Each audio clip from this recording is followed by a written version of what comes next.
আমরা 1 তারিখে ভেন্টিলেটর দিয়ে দিছি, তখন থেকে তার কথোপকথন ছিল না। তার আগে ওনার সাথে তারপরে ওনার যেটা হয়, যখন একটু ভালো ছিলেন, উন্নতি হয়েছে, তখন আই কন্ট্যাক্ট ছিল।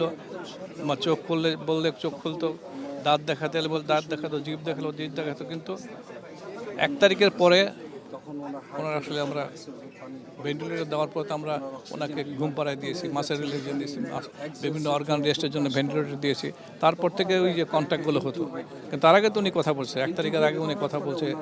ওনার সাথে আমরা কথা বলেছি, মেডিকেল টিমের সাথে কথা বলছি, ওনার কী অসুবিধা সুবিধা সেগুলো আমাদেরকে প্রকাশ করেছে। সবশেষ কি কথাটা হয়েছিল আপনি মনে করতে পারেন? এক্স্যাক্টলি আপনাকে সেই কথা বলতে, অনেক কথাতেও হয়েছে, এক কথা বলতে পারবো না। শেষ দিনগুলোতে উনি কিভাবে ওনার শারীরিক কার্যক্রমগুলো পরিচালনা করতেন? এটা কি মেডিসিন দিয়ে, স্যালাইন দিয়ে, এরকম?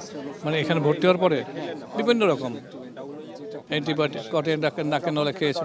যখন যেটা দেখেছে সিমটোমেটিক ট্রিটমেন্ট, যখন ডায়ালিসিস বোর্ডের সিদ্ধান্ত, ডায়ালিসিস লাগলে ডায়ালিসিস দিয়েছি আমরা।